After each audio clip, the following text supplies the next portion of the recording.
Welcome friends, welcome to all of you and जय श्री महाकाल, जय हिंद। आज का जो हमारा टॉपिक है वो है परमाणु संरचना, और परमाणु संरचना के हम जो है 50 प्रश्नों को हम इस वीडियो में करने वाले हैं।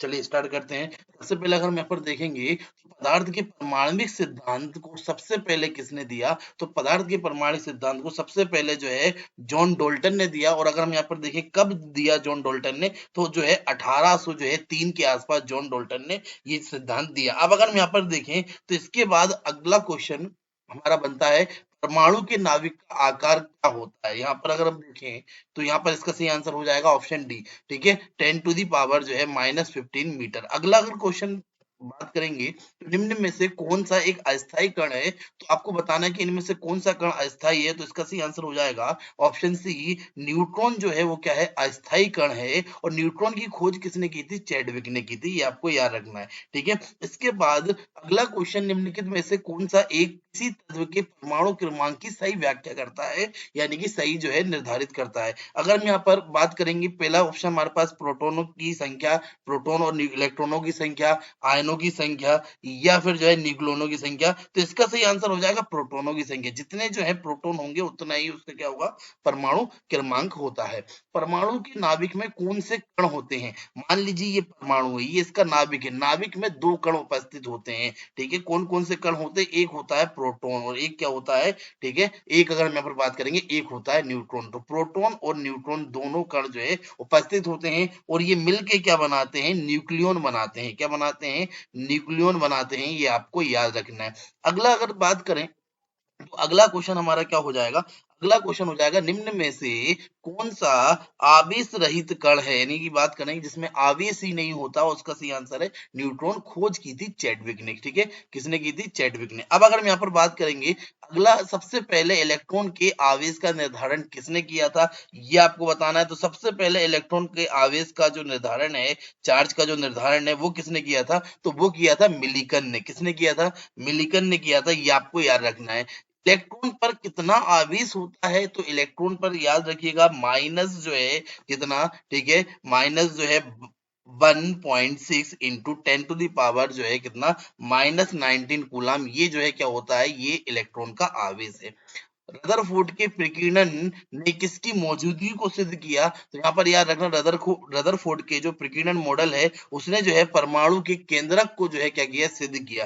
अब अगर हम यहाँ पर देखें परमाणु विद्युत होते हैं, कैसे होते हैं, यहाँ पर पूछा गया है कि जो परमाणु होते हैं, ठीक है, उनका आवेश क्या होता है, धनात्मक होता है या ऋणात्मक होता है, या फिर वो उदासीन होते हैं। ठीक है, ये आपको बताना है। तो इसका सही आंसर है वो उदासीन होते हैं। ठीक है, जितने उसमें प्रोटॉन होते हैं उतने ही उसमें क्या होते हैं, उतने ही उसमें इलेक्ट्रॉन भी होते हैं, ये आपको याद रखना है। इसके बाद इलेक्ट्रॉन की खोज किसने की है, तो जे जे थॉमसन ने की है, ये भी आपको याद रखना है। काफी महत्वपूर्ण, काफी कई बार पूछा जाने वाला क्वेश्चन। कब की है, तो 1897 में की है। अगला क्वेश्चन बात करें प्रोटॉन की खोज किसने की है, प्रोटॉन की खोज यहाँ पर अगर हम बात करेंगे तो यहाँ पर ई गोल्ड स्टीन होगा। ठीक है, याद रखिएगा ई गोल्ड स्टीन जो है होगा। लेकिन अगर आपको ई गोल्ड स्टीन नहीं दिया है तो आप रदरफोर्ड लगा सकते हैं। ठीक है, ये भी बिल्कुल सही रहेगा। अगर हम यहाँ पर देखें जेम्स चैडविक ने निम्न में से किसकी खोज की थी, तो याद रखिएगा जेम्स चैडविक ने जो है न्यूट्रॉन की खोज की थी। अगला अगर हम यहाँ पर देखेंगे तो निम्न में से कर्णीय तरंग की द्विप्रकृति, देखो यहाँ पर अगर हम बात करेंगे, अब ये बोला है कर्णीय तरंग की जो द्विप्रकृति होती है, ठीक है, तो उसको कौन जो है कर्ण प्रदर्शित करता है, किस कर्ण में ये पाई जाती है, तो इलेक्ट्रॉन प्रदर्शित करता है, जिसकी खोज जे जे थॉमसन ने की थी। पोजिट्रॉन के खोजकर्ता की अगर हम बात करें, पोजिट्रॉन के खोजकर्ता कौन है, एंडरसन, याद रखिएगा। अगला क्वेश्चन बात करेंगे परमाणवीय नाविक किसने खोजा था, परमाणवीय नाविक की अगर हम बात करें तो वो रदरफोर्ड ने खोजा था। नाविक की बात की गई है। एक भारतीय वैज्ञानिक जिसका नाम एक विशिष्ट मूल के कण से जुड़ा हुआ है, ठीक है, आपको बताना है वो क्या है। तो यहाँ पर अगर हम देखें तो उसका सही आंसर है बोस। ठीक है, हाँ। अब अगर हम यहाँ पर बात करें अगले क्वेश्चन की, तो अगला क्वेश्चन न्यूट्रॉन का पता लगाने वाले वैज्ञानिक का नाम, यानी कि न्यूट्रॉन की खोज किसने की है, तो चैडविक ने की है। अगला क्वेश्चन, निम्न में से किस परमाणु के नाभिक में एक भी न्यूट्रॉन नहीं होता, ये आपको बताना है। तो इसका सही आंसर है हाइड्रोजन। हाइड्रोजन के जो है नाभिक में एक भी न्यूट्रॉन नहीं होता। इलेक्ट्रॉन के तरंग प्रकृति की खोज किसने की है, तो डी ब्रोगली ने की है, ये आपको याद रखना है। इसके बाद अगर हम देखें अगला क्वेश्चन, तत्व के सबसे छोटे भाग को याद रखना। यहाँ पर अगर हम देखें काफी प्यारा क्वेश्चन है। वो क्वेश्चन क्या है, तत्व के जो है सबसे छोटे भाग को क्या कहा जाता है, तो परमाणु कहते हैं। और परमाणु जब मिलते हैं तो अणु बनता है, और अणु जब मिलते हैं तो तत्व बनता है। ये आपको याद रखना। अगला देखें, डोल्टन के परमाणु सिद्धांत के अनुसार कौन सा सबसे छोटा कण स्वतंत्र रूप से रह सकता है, ये आपको याद रखना है। तो सबसे छोटा कण भैया अणु है, जो स्वतंत्र रूप से रह सकता है। परमाणु तो है छोटा, लेकिन ये स्वतंत्र रूप से नहीं रह सकता, याद रखना, स्वतंत्र रूप से नहीं रह सकता। ठीक है। अब अगर हम बात करते हैं, किसी परमाणु का रासायनिक व्यवहार किस पर निर्भर करता है, यानी कि कौन से वो कण है जिनकी संख्याओं पर किसी भी जो है, ठीक है, परमाणु के रासायनिक जो है व्यवहार जो है निर्भर करता है। तो उसका सही आंसर हो जाएगा इलेक्ट्रॉनों की संख्या पर। जो इलेक्ट्रॉन जो है न्यूक्लियस यानी कि केंद्रक के जो चारों तरफ घूमते हैं, चक्कर लगाते हैं, उनकी संख्याओं पर निर्भर करता है। द्रव्यमान संख्या किसका योग है? अगर हम यहाँ पर बात करते हैं तो द्रव्यमान संख्या प्रोटॉन और न्यूट्रॉन का योग है, या हम कह सकते हैं कि जो न्यूक्लियनों की संख्या होती है वही द्रव्यमान संख्या कहलाती है। तो यहाँ पर हो जाएगा, ठीक है, न्यूट्रॉन प्लस प्रोटॉन का योग। ठीक है, ये क्या कहलाता है, आपका द्रव्यमान संख्या कहलाता है, मास नंबर कहलाता है। अगला अगर हम यहाँ पर बात करेंगे तो अगला क्वेश्चन क्या हो जाएगा, किसी परमाणु के द्रव्यमान और द्रव्यमान संख्या के अंतर को ध्यान से समझना। किसी परमाणु के, ठीक है, द्रव्यमान और द्रव्यमान संख्या के अंतर को क्या कहा जाता है, तो याद रखना, इसका सही आंसर हो जाएगा द्रव्यमान क्षति कहते हैं। क्या कहते हैं, द्रव्यमान क्षति कहते हैं। और अगला क्वेश्चन देखें, किस न्यूक्लियर कण में कोई द्रव्यमान और आवेश नहीं होता किंतु प्रचक्रण होता है, यानी कि आवेश नहीं होता? तो भाई सीधी सी बात है, न्यूट्रॉन, जिसकी खोज चैडविक ने की थी। किसी परमाणु में परिक्रमण कर रहे इलेक्ट्रॉन की कुल ऊर्जा ऋणात्मक नहीं हो सकती, शून्य नहीं हो सकती, कभी भी धनात्मक नहीं होती, या फिर जो है सदा धनात्मक होती है। आपको बताना है कि इसका सही आंसर क्या है। तो इसका सही आंसर भाई देखिए सदा धनात्मक होती है, ये आपको याद रखना है। अगला क्वेश्चन, इस किन किरणों के प्रकीर्णन से नाभिक के आकार का जो है आकलन किया गया था, यानी कि जब नाभिक के आकार को जो है अनुमान किया गया था, तो कौन से कणों का जो है, ठीक है, बमबारी की गई थी? यहाँ पर इसका सही आंसर हो जाएगा अल्फा कणों की। अल्फा कणों की जो है बमबारी की गई थी। अगला अगर हम यहाँ पर देखें, नाभिक के धनावेशित होने की खोज किसने की थी? वो की थी रदरफोर्ड ने। किसने की थी? रदरफोर्ड ने। और इसी ने जो है किसकी, केंद्रक की खोज, या हम कह सकते हैं नाभिक की खोज की थी। परमाणु भार का जो अंतरराष्ट्रीय मानक है वो क्या है? तो भाई देखिए यहाँ पर अगर हम बात करेंगे, इसका सही आंसर हो जाएगा ऑप्शन सी, ठीक है, कार्बन 12 जो है ये अंतरराष्ट्रीय जो है मानक है। अब अगर हम यहाँ पर देखें, इसके बाद पॉजिट्रॉन किसका पृथक्करण है? यहाँ पर याद रखना, क्वेश्चन जो है आपको घुमाया गया केवल और केवल ये है कि पॉजिट्रॉन किससे जो है समानता रखता है इनमें से। तो देखो भैया, किससे समानता रखता है? इलेक्ट्रॉन से समानता रखता है।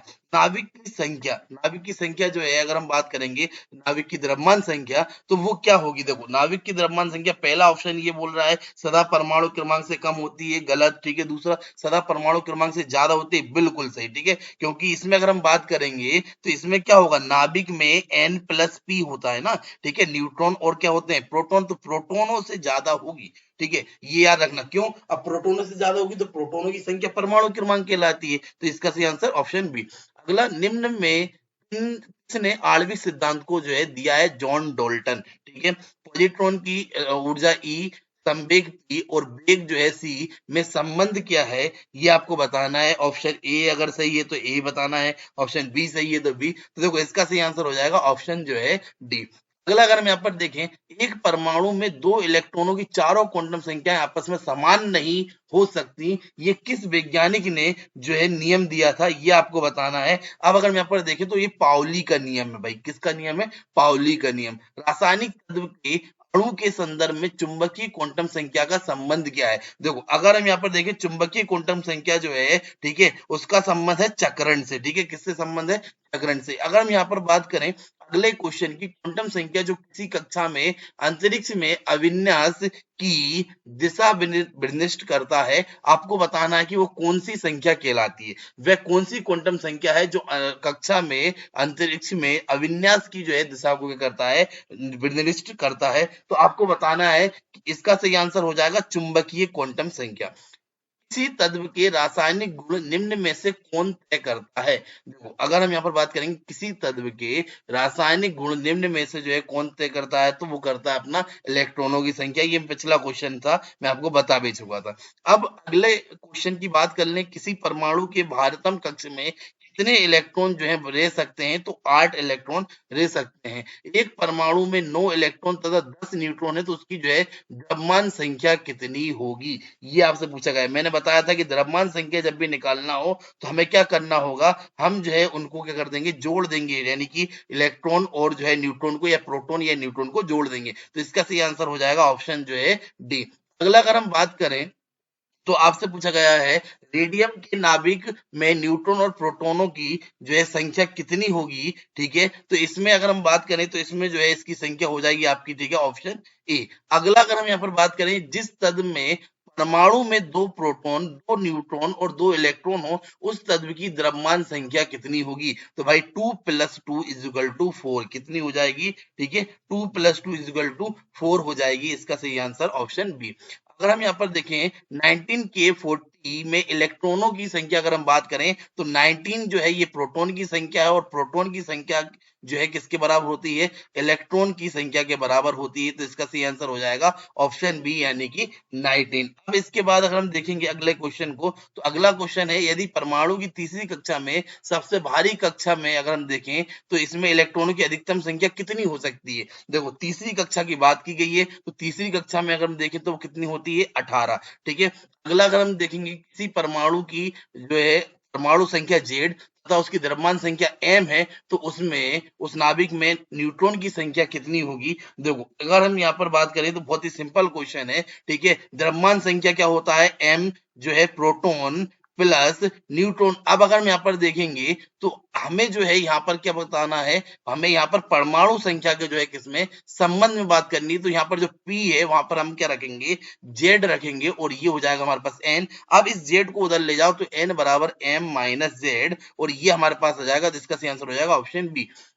परमाणु संख्या 17 तथा द्रव्यमान संख्या 35 के एक क्लोरीन परमाणु के नाभिक में होते हैं, नाभिक में कितने प्रोटॉन होंगे ये पूछा है। अब भाई सीधी सी बात है कि परमाणु संख्या 17 है, ठीक है, और द्रव्यमान संख्या कितनी है, ठीक है, 35 है। तो अब हम अगर हम यहाँ पर देखें तो उसके नाभिक में कितने, ठीक है, प्रोटॉन न्यूट्रॉन होंगे। तो भाई सीधी सी बात है, 35 में से घटा दो 17, तो आपको पता चल जाएगा कि कितने जो हैं आपके पास न्यूट्रॉन है। तो इसका सही आंसर हो जाएगा 18, ठीक है, न्यूट्रॉन उसमें होंगे। निम्नलिखित में से कौन सा इलेक्ट्रॉनिक विन्यास संभव नहीं है, ये आपको बताना है। तो इसका सही आंसर हो जाएगा, ठीक है, ऑप्शन जो है सी। अगला अगर हम बात करें तो ये इलेक्ट्रॉनिक विन्यास किसका है, 1s2 2s2 2p6, ये आपको बताना है। तो अगर हम यहाँ पर देखें इसमें 2 2 4 और 6 10, अगर हम यहाँ पर बात करेंगे तो 10 जो है ये नियोन या फिर जो है, ठीक है, सोडियम प्लस के लिए जो है क्या हो जाएगा, इलेक्ट्रॉनिक विन्यास हो जाएगा। अगला क्वेश्चन और लास्ट क्वेश्चन, परमाणु क्रमांक